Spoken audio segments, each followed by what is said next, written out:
자, 시작하겠습니다. 이제 3, 4월에 본 강의, 기본이론 강의는 시작이 성인간호부터 성인 여성 아동 간호화 강의입니다. 제가 오늘은 슬라이드를 아예 안 켜겠습니다. 안 켜고 좀 빠른 속도로 선생님들 이 프레임워크를 보시면서 좀 진행하고 나서 어떻게 강의가 진행될 것인지 말씀드리고 개관을 하고 끝내야 될 것 같아요. 자, 일단 우리가 지난 1, 2월부터 바로 직전까지 지역사회 간호랑 정신간호를 같이 공부를 했었는데, 제가 생각할 때는 저는 임용에서 가장 좀 메인이 되고 반드시 봐야 되고 합격에 당락에 아주 필연적으로 연관되는 것은 지역과 정신이라고 생각을 해요. 그렇다고 성인간호나 여성아동간호학은 다 무시해야 된다, 그게 아니라 비중을 생각한다면 분명히 지역사회와 지역사회 안에 들어있는 학교보건 그리고 정신, 이쪽 파트가 의미가 있고 중요하다고 봅니다. 굳이 더하자면 이제 여성간호학 정도까지를 포함하는 것이 가장 좀 효율적이지 않나 생각을 해요. 하지만 이제 기본이론 전체를 공부하는 데 있어서는 편파적으로 어떤 파트만 공부하고 나머지를 빼고 이렇게 할 수 있는 게 아니라 전체를 간호학 시험 범위 내에 들어있는 모든 과목들을 다 봐야 하는 것이 맞을 겁니다. 자, 근데 우리가 1월부터 2월까지 지역, 정신 이렇게 진행하면서 제가 처음에 지역사회 간호학의 기본 프레임으로 이런 프레임을 그렸습니다. 설마 성인을 하면서도 이걸 다시 그릴 거라고는 생각을 못 하셨겠지만, 네, 대상과 목표와 행위, 방법, 수단들을 얘기하면서 이런 프레임워크, 이런 틀을 가지고 지역사회를 설명했고, 사실은 정신간호도 이 틀에서 여기다가 정신 대상자가 들어가는데 그에 대해서 증상이 무엇이냐, 그 증상을 가지고 DSM-5에서 진단을 확인하고, 그럼 행위에 들어가서 중재에 들어가서 약물이라든가 비약물적인 중재를 한다, 이런 논의로 계속 풀어왔습니다. 그쵸? 그럼 이제 성인간호에 오면 뭐가 다를까요? 어떻게 생각하세요, 선생님들은? 네, 똑같죠. 다를 게 뭐가 있겠습니까? 근데 오히려 성인간호에 와서는 지역에서 얘기한 것처럼 대상자를 지역사회로 본다, 그래서 지역사회가 도대체 무엇이냐라고 정의를 하거나, 또는 정신간호에서처럼 정신을 얘기하진 않지만 정신간호에 나타나는 증상들이 이른바 사고, 감정, 행동, 지각, 인지 이런 우리가 일상적으로 생각하지 않는 증상들을 얘기하는 게 아니라, 성인간호의 대상은 분명히 성인이고 성인에서 발생할 수 있는 질환들을 얘기하는데, 질환의 진단들이 있다면 나타나는 증상이 이 신체적인 증상들이죠. 그쵸?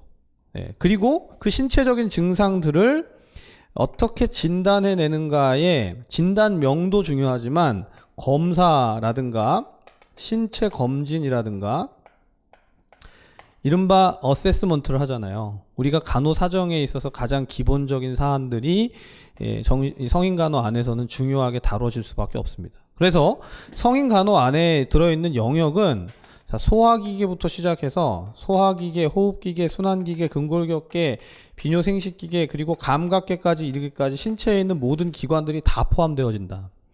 사람을 총체적으로 통합적으로 중재하거나 간호한다라는 논의를 하지만, 사실 과목을 공부해 갈 때는 다 쪼개야 돼요. 위장관계, 또 호흡기계, 순환기계, 내분비계, 근골격계 다 쪼개야 합니다.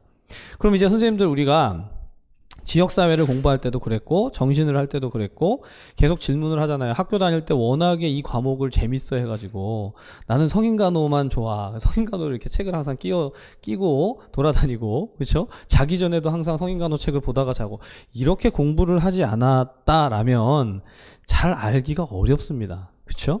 그리고 선생님들이 각자 임상적인 그런 경험들, 임상 세팅에서 어디에서 근무했냐에 따라, 저는 제가 말씀드렸지만 전 정신과에서 주로 근무를 했었고, 다른 과는 경험은 해보긴 했지만 오래 있지 않았어요. 잘 몰라요. 자, 근데 이제 선생님들 각자가 누구는 중환자실에서, 누구는 또 어떤 병동에서 각자 경험했던 임상적인 세팅 안에서 조금 더 익숙하게 아는 게 있을 수는 있지만, 이걸 통합적으로 전체를 다 안다? 그거는 쉽지 않은 일입니다. 이게 대전제가 되면 사실 성인간호학을 우리가 짧은 시간 안에 2주 내지는 3주 안에 전체를 다 본다는 건 가능한 일일까요? 네, 거의 말이 안 되는 얘기죠. 네, 뭐 지역사회도 말이 안 됐고 정신도 말이 안 됐고 성인도 말이 안 돼요. 우리가 대학에서 공부하던 방식으로 한 학기, 두 학기, 막 성인간호 제가 기억에 거의 1년 반 정도 공부했던 것 같은데 그렇게 해도 뭔지 기억이 안 나는데 이걸 이 짧은 시간 안에 책 전체를 가져다 놓고 자 선생님들 처음부터 끝까지 다 봅니다. 굉장히 원대한 꿈을 꾸고 있는 거죠.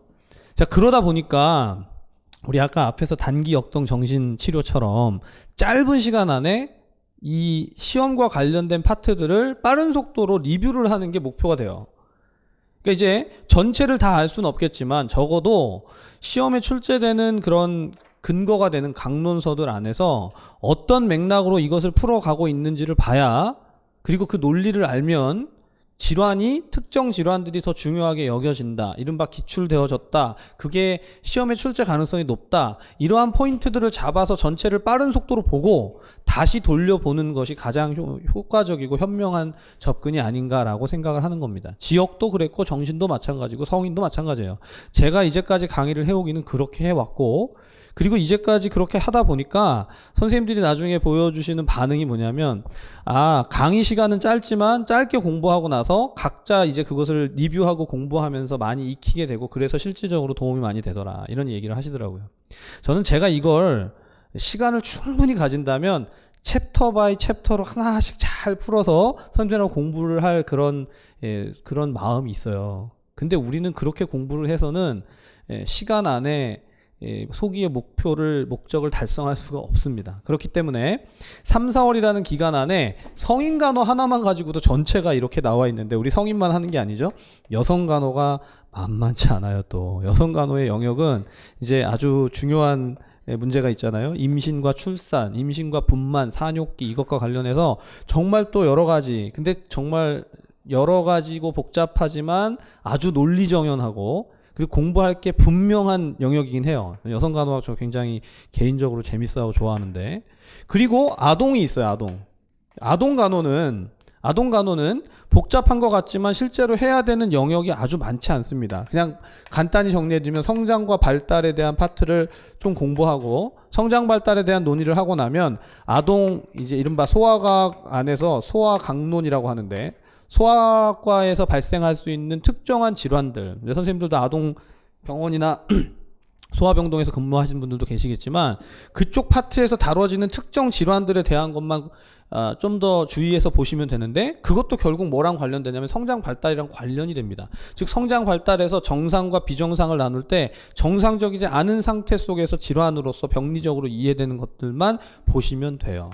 그래서 3, 4월의 강의에서 가장 시간이 많이 좀 할애된다라고 생각되는 부분이 성인이고 그리고 여성 간호학이고 아동 간호는 저는 거의 한 주 내지는 반주 정도밖에 강의를 안 합니다. 하지만 이제 이 파트 자체가 뭐 시험에 출제되고 중요한 부분들을 아예 안 하는 게 아니라 그 내용들을 다루기 때문에 전체적인 흐름은 성인, 여성, 아동의 순서로 강의가 진행되어 갈 것이고 매 강의의 흐름은 먼저 성인 간호와 오늘 지금 제가 자료를 드렸는데 이 자료처럼 프레임워크를 잡고 그리고 그 다음에 내용들을 진행해 갈 텐데 자 여기서 이제 선생님들 꼭 말씀드려야 되는 게 교재를 뭘 쓸 것이냐 이제 작년에는 맥 2권을 가지고 강의를 하면서 제가 슬라이드 자료를 추가로 드리고 강의를 두 가지를 병행을 하면서 하다 보니까 굉장히 좀 어려움이 많았던 것 같아요. 그래서 올해는 선생님들 각자의 강론서들을 보시고 제가 강의를 진행을 할 때는 기본적으로 슬라이드 자료를 드리겠습니다. 그래서 슬라이드가 지역이나 정신에서 사용되어지는 것처럼 우리가 맥을 보면서 볼 수 있는 게 아니기 때문에 강의 안에 슬라이드를 좀 충실하게 작성된 것으로 그것을 가지고 보셔도 무방한 그런 내용을 드릴 것인데 베이스가 되는 강론서는 수문사의 강론서예요. 그러니까 선생님들께서 공부를 하시다가 아니 저 슬라이드가 어디서 나온 거지? 저 내용은 도대체 어디서 따온 거지? 라고 생각이 되시는 것은 제가 보고 있는 책이 수문사 강론서기 때문에 수문사 강론을 가지고 만약에 같이 공부를 하시면 거기서 이제 보충을 하실 수가 있을 거예요. 이제 수문사 강론서를 피고 몇 페이지를 보십시오. 이렇게 강의를 진행은 못 하겠더라고요. 왜냐하면 책이 다 달라요.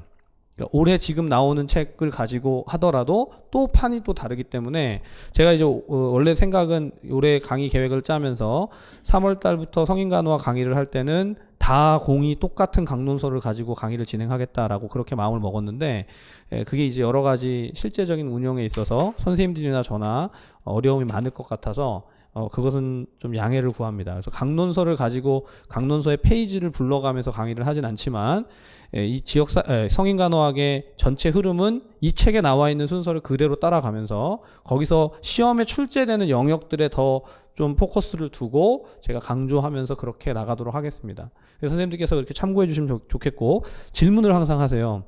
판이 이게 지금 8번째 수정판이고 그 다음 게 또 나왔는데 나는 7판이에요, 6판이에요, 아니면 10년 지났어요, 이렇게 얘기를 하시면서 이전 판을 가지고 강의를 들을 수 있느냐, 수업을 따라올 수 있느냐, 네, 질문하시면 제가 뭐라고 할까요? 답을 네, 한번 예상을 해보세요. 뭐라고 할까요? 안 돼요, 이럴까요, 제가? 예, 하셔도 되는데 좀 불편하실 수도 있을 겁니다. 하지만 신체가 바뀐 게 아니잖아요. 선생님들 잘 생각해 보세요. 지역이나 정신은 왜 바뀌냐면, 지역은 법이 바뀌고 내용이 추가되고 정신도 진단명 자체가 바뀌는데, 성인간호학은 몸 자체가 바뀐 게 아니잖아요. 그쵸? 치료법이 추가될 수는 있지만 그렇게 제가 현재까지 13년을 강의하면서 보니까 안 바뀌어요. 별로 안 바뀝니다.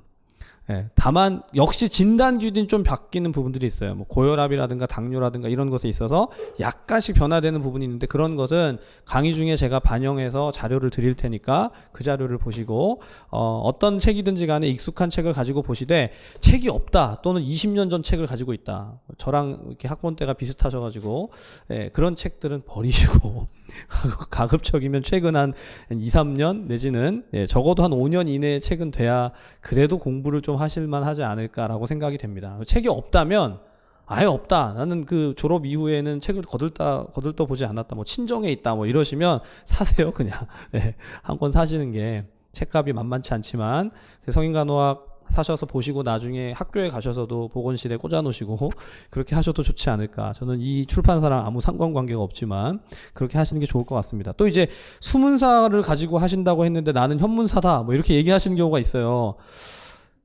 모르겠습니다. 그거는 이제 표현들이 좀 다르고 약간 접근하는 방식이 달라서 그렇지 결국은 다르지 않아요. 동일한 내용들을 얘기합니다. 그래서 강의의 진행에 있어서는 베이스라인으로 이 강론서를 가지고 제가 선생님들께 정리를 해 드릴 것이고, 선생님들 각자가 공부를 하실 때는 기본적으로 제 생각에 슬라이드 자료를 가지고 공부를 해도 부족함은 없으실 겁니다. 그냥 그것으로 요약 자료 내지는 그것으로 나중에 내가 정리를 하겠다, 그렇게 하셔도, 아니 지역이나 정신 때는 많이 자료가 그렇게 충분하지 않았는데 보충이 안 되는 것 같았는데 라고 생각이 되셨다 하더라도 성인간호는 그렇지가 않을 거니까 기대하셔도 좋습니다.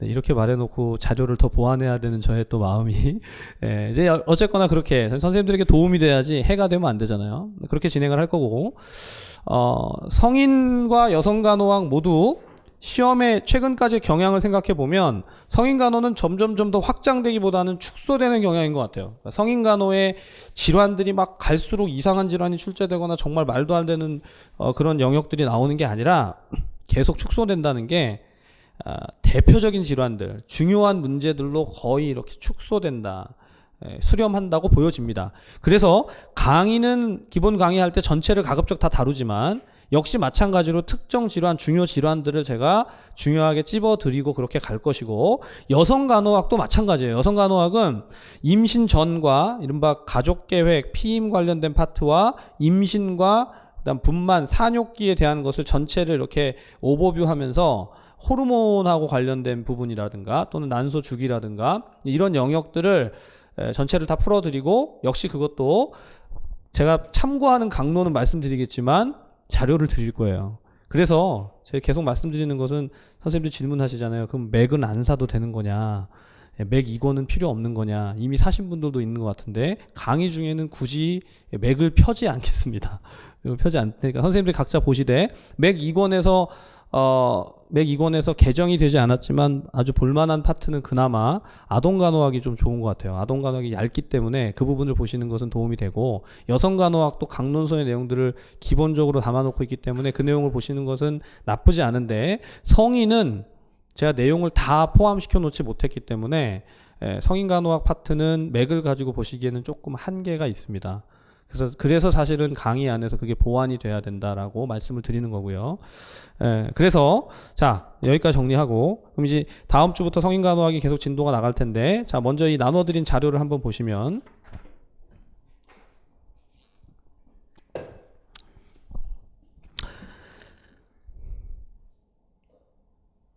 네, 이 자료를 보시면 성인간호학의 프레임인데, 과거에는 제가 강론서에 적혀 있는 것도 일부는 내용을 막 빼가면서 그냥 이 부분은 아예 시험에 안 나옵니다 이렇게 했는데, 성인간호학 이 수문사 책에 나와 있는 프레임을 거의 빠짐없이 다 썼어요.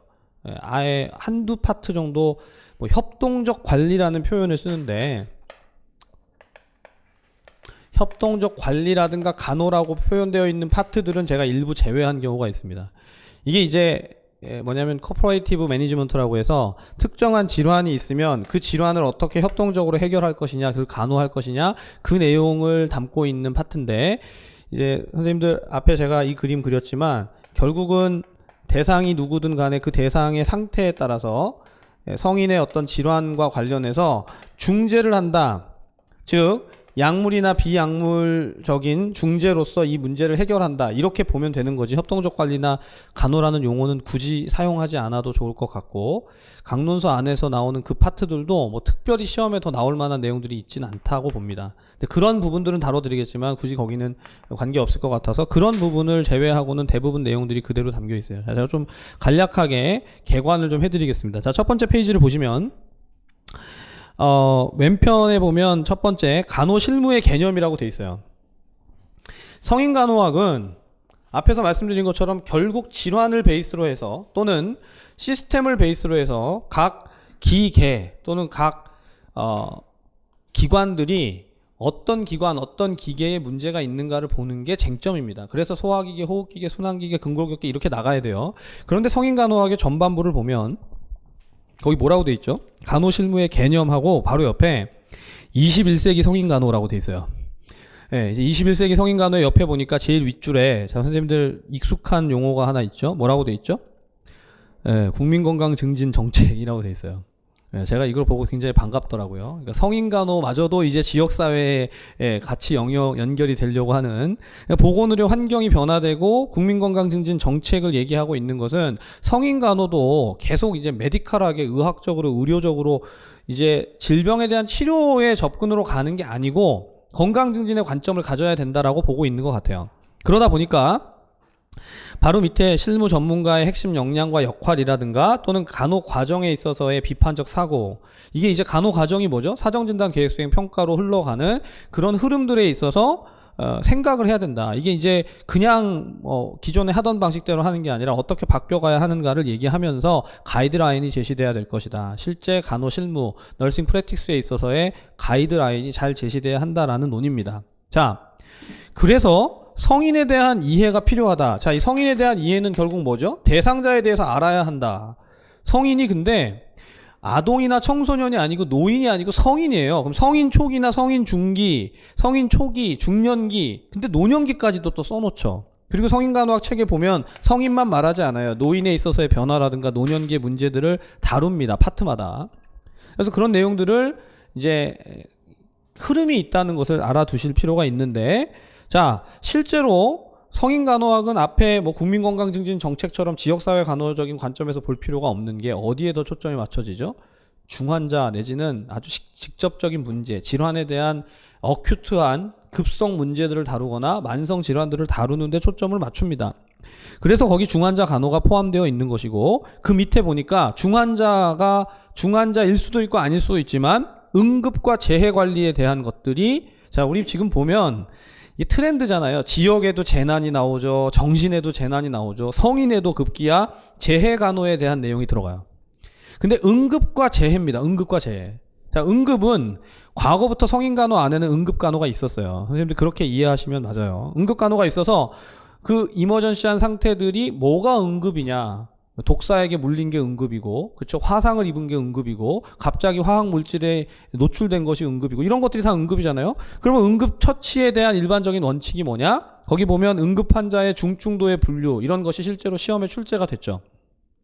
지역사회 간호학 안에서 스타트라는 것을 통해서 분류를 하는 것이 시험 문제의 출제가 됐잖아요. 재해 환자를 분류하는 게. 그게 성인 간호에도 똑같이 얘기가 돼요.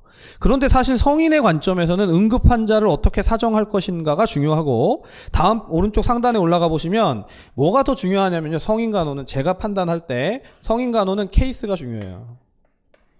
이 케이스가 도대체 어떤 케이스냐? 그죠? 이 케이스가 어떤 케이스냐? 그래서 케이스별로 중재가 다르다예요. 중재가 다르다. 케이스별로 중재가 다르다. 이게 뭐와 같냐면 기계별로, 기관별로, 시스템별로 당연히 중재가 다르다. 쓰게 되는 약도 다르고 수술도 다르다 이거죠. 자, 그래서 거기 오른쪽 상단에 있는 상황별 응급 간호는요, 케이스는 케이스인데 특별한 케이스, 이른바 멀티 케이스, 종합 케이스, 종합 선물 세트이죠. 쇼크, 무의식, 외상, 또 약물 중독, 또 거기 보면 교상은 뭐죠? 교상, 독사에게 물렸다, 뭐에게 물렸다, 개에게 물렸다, 뭐 이런 거죠. 그런 특정한 상황들에 있어서 이머전시에서 어떻게 대응해야 하는가. 자, 선생님들 보건교사 임용시험에 있어서 이런 응급 상황에 대한 문제는 계속해서 시험에 출제되어 왔습니다. 이건 성인간호에서 얘기를 안 해도 우리가 찾아서 생각해 봐야 돼요. 선생님들 학교에 갔는데 이미 응급실에서 막 근무하셨고 모든 응급 상황에 잘 대처하시는 분들이야 상관이 없지만, 경험이 없는데 학교에 갔는데 애들이 다쳐서 왔는데 정말 심각한 응급 상황이다. 어떻게 대처할 겁니까? 이게 시험 문제를 푸는 문제가 아니라 아주 실제적인 접근이죠. 그러면 딱 응급 상황이 발생했을 때 어떻게 A, B, C에 대처를 할 것인가. 그렇죠? 그런 것들을 성인간호학 안에서 실무적으로 좀 알아두는 것이 필요하고, 그게 당연히 시험하고 연결이 돼요. 서술적으로 환자가 오게 되면 뭘 확인하는지, 그래서 무엇을 조치해야 되는지, 어떤 조치가 중요한지, C, A, B잖아요. 그리고 이 심폐소생술을 해야 되는 상황 속에서 과거에 ABC였는데 이제 CAB로 바뀌어서 먼저 서큘레이션이 중요하다. 그렇죠? 카디악, 심장에 대한 것이 중요하고 에어웨이를 확보하고 이렇게 가야 되는 과정으로 바뀌었다라는 것들도 기본적으로 기식적으로 알아야 되고, 실제적으로 접근하는 것들을 알아야 되고, 기출된 문제들 안에서 그런 게 어떻게 다루어지는지도 알아야 되죠. 그래서 지금 이게 전반부에 나와 있는 게 단순한 것 같지만 사실은 시험에 대한 대비에 있어서 굉장히 중요한 영역들입니다. 자, 그 다음 거기 재활 간호에 가서 보면, 재활은 재활 환자라든가 재활 간호라든가 이런 것은 성인 간호학 안에서 분명히 다루어지는데, 사실 재활은 예방적 차원에서 본다면 몇 차 예방이죠? 3차 예방에 해당되죠. 재활이라든가 복귀, 사회 복귀, 정신에서도 재활을 얘기하고 지역사회에서도 재활을 얘기하는데 3차 예방 내지는 사회 복귀에 관련된 내용들입니다. 근데 성인간호 안에서의 재활은 그렇다면 어떤 것인지 전반부에서 얘기를 하고 있는데, 특별히 재활 환자의 또 심리 사회적인 문제를 얘기해요. 성인간호면 신체적인 것만 얘기해야 될 것 같은데 자꾸 심리적인 거, 사회적인 거, 앞에서 건강증진 정책을 얘기하지 않나. 이게 지금 어떤 맥락에서 성인간호가 풀려가고 있는지를 생각해 보게 돼요. 그런데다가 성인간호인데 뭐까지 써놨죠? 바로 밑에 노인간호학이 나와요. 노인간호. 제가 노인간호를 한 10년 가르쳤어요. 모 대학에서 계속해서 매 학기마다 갔는데, 물론 간호대학에서 가르친 게 아니고 간호학 베이스가 아닌 과에서, 사회과학 대학에서 노인간호를 계속 가르쳤거든요. 정말 이제 가르치기가 힘들어요. 왜 그런지 아십니까? 선생님들 우린 다 간호사잖아요. 근데 베이스가 간호학이 아닌 사람들은 신체적인 특성들을 이해하는 것 자체가 어려워요. 그러니까 우리가 해부학, 생리학, 양리학, 병리학, 뭐 미생물 이런 것들을 한 것이 전혀 없는 베이스에서 노인 간호를 가르치려면 신체적으로 고혈압, 당뇨나 고지혈증 뭐 이런 것들 설명을 하는 것 자체가 쉽지가 않습니다. 굉장히 일반론부터 막 다시 설명을 해야 되기 때문에. 근데 성인 간호학 안에 노인 간호를 얘기하면서, 자, 노인의 생태학적인 변화를 얘기하죠. 노인이 어떻게 변화되어 가는가, 노인이 어떻게 노화가 일어나는가. 그럼 노화의 이론도 있어야 될 것이고, 노인에 있어서 발생하게 되는 건강 문제라든가 간호 문제라든가 거기 노인에 있어서의 약물 요법이라든가 이런 것들도 중요하게 언급되고 다뤄질 수 있고, 최근 들어서 노인에 관련된 문제들은 성인 간호의 연결선상에서 아주 중요합니다. 물론 지역사회에서 노인 장기요양 보험과 같은 것들이 중요한 이슈가 되는 것과는 좀 다른 맥락이지만 역시 이것도 중요해요. 자, 노인에서 더 나가면 어디까지 가죠? 임종까지. 제가 2주 전쯤에 장례가 있어가지고 그 돌아가시기 전에 그 90세 되신 노인분에게 갔는데, 펄스가요 저 처음 봤어요. 펄스가 30에서부터 시작해서 150까지 이렇게 왔다 갔다 하더라고요. 근데 이거 또 부러뜨렸네. 네. 이 상황에서 일주일을 사셨어요. 이해가 안 가더라고요. 그렇죠? 선생님도 이해가 되세요? 이해가 안 되죠. 상식적으로. 근데 이게 이제 그 의료진에게 이 연명을 안 하겠다, 연명 치료하지 않겠다라고 한 상태에서 그냥 지켜보고 있는 거죠. 그 상태로 계속 이게 왔다 갔다 하다가 결국 돌아가시는 상태가 지금 임종간호 호스피스와 관련된 부분인데, 성인간호에서 노인에서 이제 임종까지도 이 영역 안에 집어넣어 놓고 있습니다. 자, 그리고 거기 이제 보완 대체요법까지가 지금 이 첫 번째 파트가 성인간호로 얘기를 한다면 총론에 해당되는 내용이에요. 그런데 성인간호 총론을 이렇게 성인간호를 어떤 관점에서 바라볼 것인가, 그 안에 포함되어지는 이제 응급이라든가 또는 재활이라든가 노인이라든가 뭐 임종이라든가 이런 얘기들로만 총론을 얘기하는 게 아니고, 실제 성인간호 하면 선생님들도 마찬가지로 머릿속에 떠오르는 건 뭐냐면, 성인간호는 뭐가 떠오르시죠? 질병이 떠오르죠. 질병은 병태생리를 기반으로 합니다. 자, 우리가 해부생리를 얘기하고 이게 정상이잖아요. 그런데 병태생리를 얘기할 때, 패서피지올로지를 얘기하면 이건 비정상이죠. 정상과 비정상의 차이예요. 성인간호가 아니라 정신간호에서도 사실은 정상과 비정상을 구분하는 데 있어서 비정상이 나타나는 게 증상이었습니다.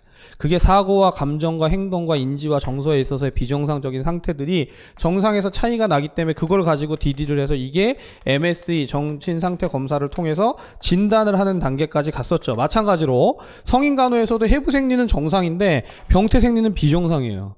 그럼 이 비정상 상태를 이해를 해야 이 진단이 될 거 아닙니까? 똑같아요, 구조가. 그러면 병태생리를 다 아는가? 다 아세요? 병태생리를 얼마나 잘 아는가? 여기서 이제 걸림이 딱 생기는 거죠. 병태생리를 뭐부터 생각해야 되는가? 세포에서부터. 세포, 기관, 조직, 그쵸? 세포, 조직, 기관 이렇게 체계적으로 기관 이렇게 쭉 올라가는 체계론적인 관점에서 이해를 할 때, 세포 손상이나 조직의 손상이나 기관의 손상이나 이런 손상이 생기는 것, 또 뭐가 있죠? 염증이 발생하는 것, 맞죠? 이런 문제들이 뭐냐가 이해가 되냐 이거예요. 이해가 안 되겠어요? 이해가 되죠? 근데 문제는 이해를 하는 것과 이걸 설명하는 것과는 좀 다르죠. 우리 정신간호도 마찬가지잖아요. 이해를 하는 것과 설명을 하는 것까지에는 갭이 있습니다.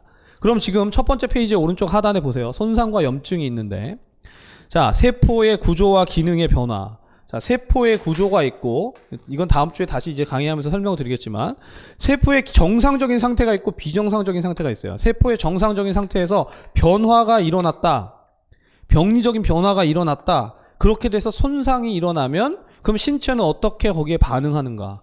가만히 있는가 아니면 원상태로 돌아가려고 하는가? 그죠?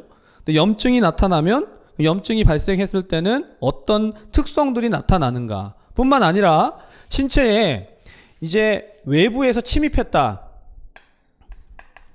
외부에 우리가 비자기라고 하죠. 난셀프.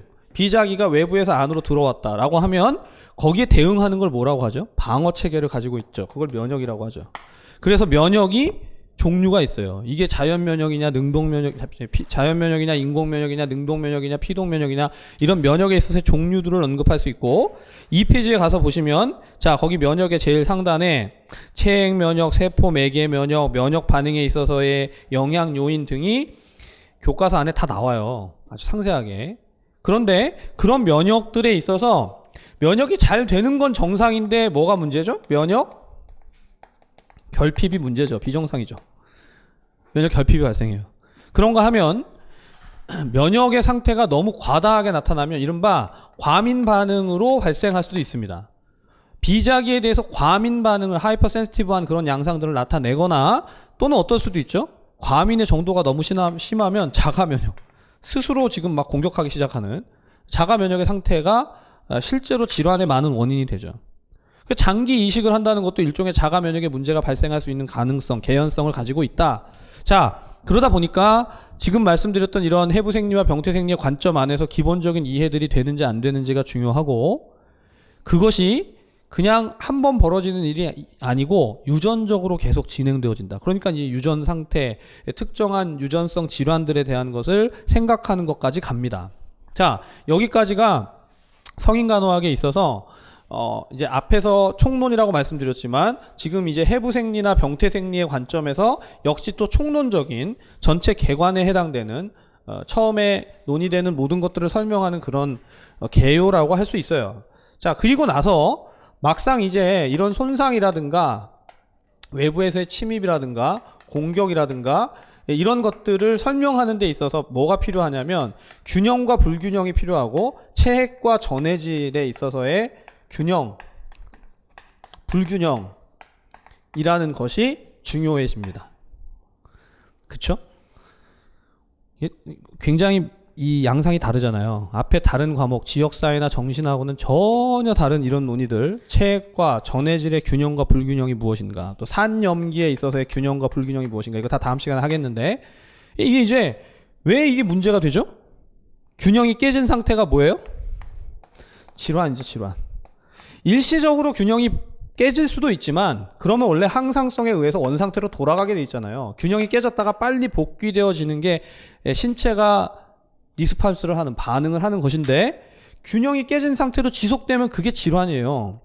그러면 그 질환을 이해하는 데 있어서 어떤 체액에 문제가 생기냐, 어떤 전해질에 문제가 생기냐, 그러니까 이 산염기에 있어서의 불균형이 산이 지금 많은 상태냐, 염기가 많은 상태냐, 거기 나와 있는 것처럼 나트륨의 불균형이냐, 칼륨의 불균형이냐, 칼슘과 인의 불균형이냐, 이런 것들이 각각 다 독립적으로 이해돼야 될 필요가 있고, 그리고 여기 이제 앞에서 쇼크가 나왔지만, 쇼크 환자의 응급 간호가 나왔지만, 이 파트에서 병태생리의 관점에서 쇼크를 다시 한번 정리하면서 쇼크의 원인과 병태생리와 쇼크의 단계와 증상 징후까지를 얘기하는데, 이게 이른바 쇼크를 하나의 케이스로 묶어서 지금 얘기했던 병태생리의 전체 내용들을 근거로 해서 쇼크의 원인이 무엇인지, 증상 징후가 어떻게 나타나는지, 어디까지 가냐면 관리까지.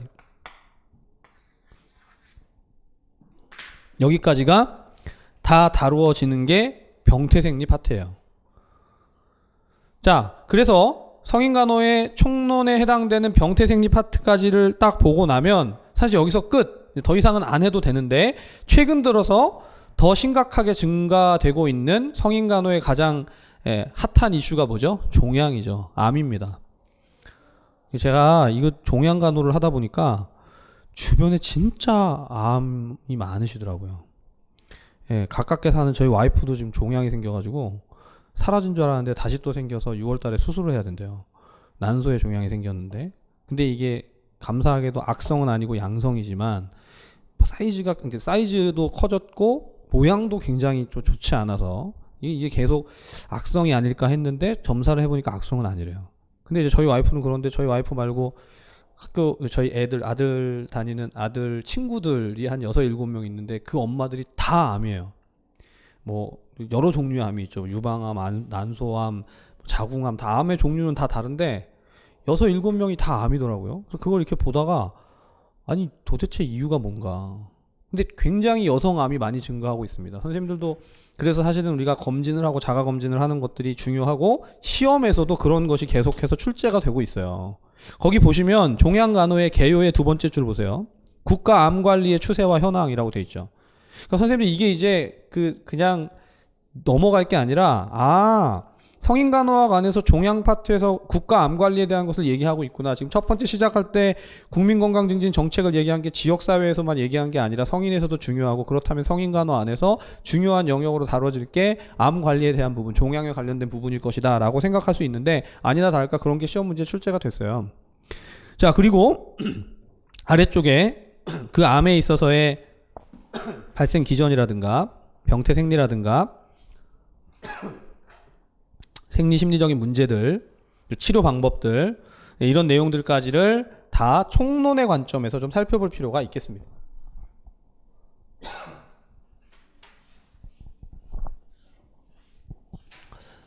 그래서 거기까지가 가장 애매한 영역이에요. 선생님 공부를 하는 데서. 이걸 해야 돼요? 말아야 돼요? 얼만큼 봐야 돼요? 시간을 얼마나 투입해야 돼요?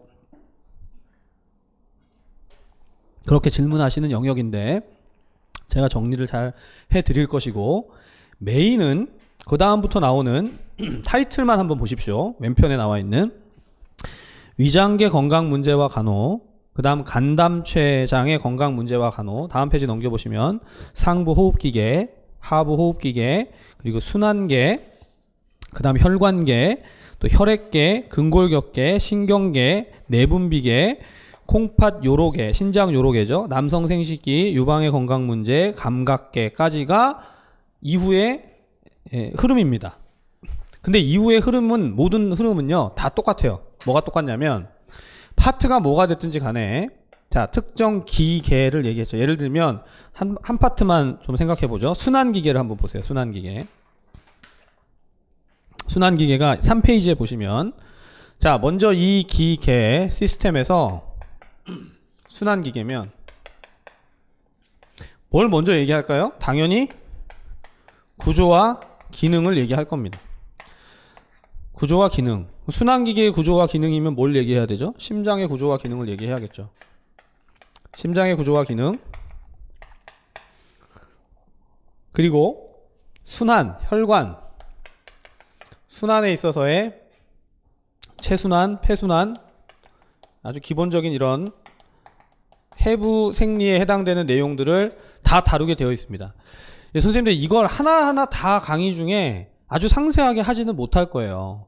제가 이 강의를 해보니까 이런 구조와 기능에 관련된 부분까지 다 강의를 하기 시작하면 사실은 4개월 안에 우리가 이 전체를 볼 수가 없어요. 하지만 그렇다고 해서 또 무작정 다 넘어갈 수는 없기 때문에 필요한 것은 간략하게라도 좀 짚어보고 넘어갈 텐데, 부탁을 드리기는 이제 공부를 하면서 특정 파트가 난 약하다, 난 순환기계가 약하다, 나는 내분비계가 약하다, 나는 호흡기계가 약하다, 나는 신장계가 약하다, 뭐 신장 요로계가 약하다, 약한 파트를 좀 보세요.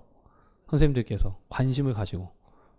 그래야 그 영역이 이번 기본 이론 공부를 하는 데 있어서 조금이라도 더 보완이 되실 겁니다. 물론 제가 강의를 하면서 잘 정리를 해 드릴 것이고, 듣다 보면 선생님들이 그 안에서 또 인사이트가 열릴 수가 있겠죠. 앞에서 말했던 것처럼 이전엔 내가 전혀 몰랐는데 이번에는 이 공부를 하다 보니까, 임용 준비하면서 이 파트를 보다 보니까 갑자기 쉬워졌다, 이런 영역들이 있어야 됩니다. 그렇죠? 근데 그렇지 않더라도 그 부분들을 좀 살펴보시면서 구조와 기능을 보는 게 가장 기본이고요. 근데 구조와 기능을 보는 것은 이게 정상을 아는 거잖아요. 그렇죠? 그럼 그 다음엔 어디로 갈 거냐면 비정상으로 갈 겁니다. 맞죠? 그럼 순환기계에서 비정상을 살피려면 뭘 해야 되냐면 건강 사정을 해야 돼요. 자, 거기 보시면 심장의 구조와 기능 다음에 뭐라고 돼 있죠? 건강 사정이라고 돼 있죠. 그 건강 사정 안에 내용이 지금 안 써져 있지만 여기 들어가 보면 심장을 사정하는 것 또는 순환기계를 사정하는 것, 거기서 확인해야 되는 진단, 신체 검진, 이런 내용들이 가장 기본적인 사안들이 나와 있을 겁니다. 정신상태 검사를 할 때 사고, 감정, 행동, 인지, 정서 뭐 이런 것들을 확인할 때 뭘 가지고 확인하는 것과 마찬가지로 순환기계의 심장의 기능을 확인하기 위해서 혈액 검사를 한다거나 또는 트레드밀 검사를 한다거나 심초음파 에코를 찍는다거나 뭐 이런 것들이 다 여기 등장할 거예요. 그렇죠? 그럼 거기에서 뭐가 비정상이냐, 어떤 범위를 이탈하면 비정상이냐, 너무 당연히 알아야 되는 내용인 것 같지만 이런 부분들이 이 파트에서 주어질 것이고, 자, 그렇게 해서 정상과 비정상이 DD가 되면 그 다음 뭘로 갈까요? 질환으로 가겠죠. 진단으로 갈 거예요. 그러면 진단은 나눠질 겁니다. 어떻게 나눠질까요? 가장 대표적인 질환 뭘까요? 우련성 심부전. 심부전이 가장 먼저 제시되고, 자, 거기 보시면 심부전이 제시되고, 그 다음 뭐가 있죠? 관상동맥 질환이 있고, 심근증, 부정맥, 그리고 염증성 심장질환, 대략 이렇게 이야기를 해보죠. 자, 그럼 벌써 선생님이 이렇게 정리를 해놓으면 이제 비슷한 얘기를 또 하는 거예요. 우려성 심부전 안에 들어가 보면 우려성 심부전 안에 다른 질환이 있을까요, 없을까요? 물론 여기 이제 염증성 심장질환 다음에 판막질환, 선천적인 심질환 말고 후천적인 판막질환이라든가 심장종양이라든가 이런 것들도 여기 존재할 수 있습니다만 이건 좀 부차적이라고 보고, 자, 우려성 심부전 안에 들어가면 뭐가 있어요? 좌심부전이 있고 우심부전이 있겠죠. 여긴 뭐가 있어요? 들어가면 협심증이 있고 심근경색이 있을 겁니다. 여긴 뭐가 있을까요? 심근증 안에 들어가면. 이게 심근증 안에 들어가 보면 선생님들 거기 카테고리가 나눠져 있죠. 확장성 심근증, 비후성 심근증, 제한성 심근증. 부정맥 안에 들어가면 또 나뉘어요. 뭘로 나뉠까요? 자극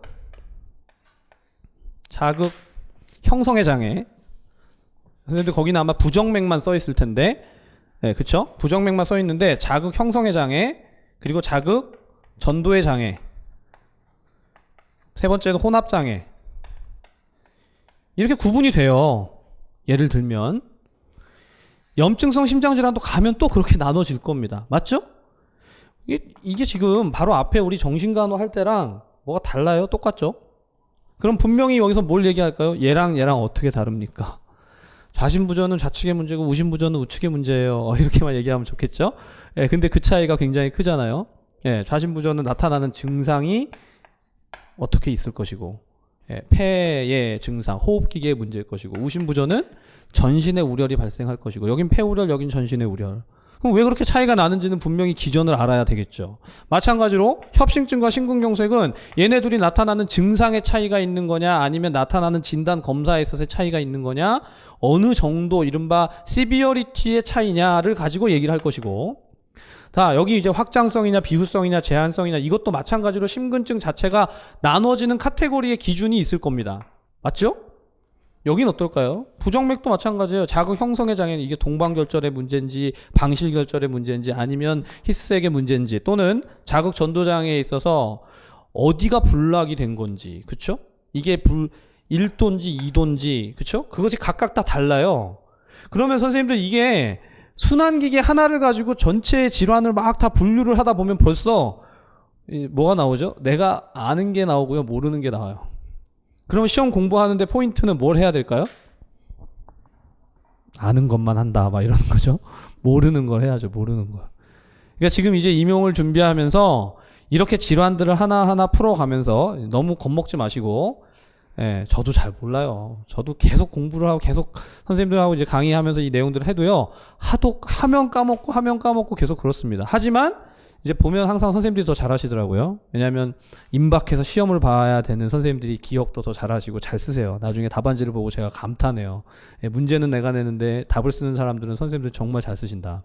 예, 근데 이제 요는 성인간호학을 그래서 이렇게 한 파트 한 파트 정리를 해가면서 가져주셨으면 하는 마음은 뭐냐면, 너무 압도당하지 마시고, 얘는 질환이 되게 많잖아요, 정신보다 훨씬 많잖아요 라고 생각하지 마시고, 얘는 정신보다 많은 것 같지만 복잡하지 않아요. 사실 따지고 보면 뭐 이렇게 고민하고 생각하고 우리가 막 많이 논리적으로 따져야 되는 게 아니고 그냥 모르면 알면 됩니다. 그러니까 쉽게 얘기하면 모르면 암기하면 돼요.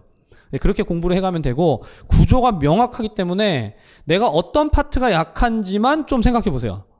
자, 지금 순환기계를 이렇게 쫙 풀어가는데, 선생님들 순환기를 잘 아시는 분들은 그렇지, 쭉 뭐 이렇게 질환들이 다 나눠지지. 저기서 심근경색이랑 협심증에 있어서 각각 어떤 지표들이 중요한지, 예를 들면 심근경색에서 뭐 CKMB가 떠야 된다, 뭐 이런 것들을 가지고 얘기를 한다거나, 특정한 진단적 검사 자료에 있어서의 유의성을 생각해야 된다, 그걸 알고 있으면 이미 선지식이 있는 거잖아요. 몰라도 알면 돼요, 이제. 그리고 그렇게 공부를 해가는 데 있어서 질환이 막 수백 개, 수천 개가 되는 게 아니기 때문에 어떤 질환들이 주로 시험에 출제되는지를 제가 가이드를 해드릴 것이고, 그것을 중심으로 공부하시고 정리를 하면 앞에서 했던 정신이나 지역이랑 크게 다를 바가 없다라고 저는 생각을 합니다. 자, 그래서 선생님들 다음 주까지는 정신간호 복습만 하시고, 다음 주에 오시면 성인간호학 이제 성인간호학 첫 번째 파트와 병태생리 그리고 소화기, 호흡기, 순환기까지 가급적 좀 나가보려고 하는데 항상 목표는 원대하게 잡죠.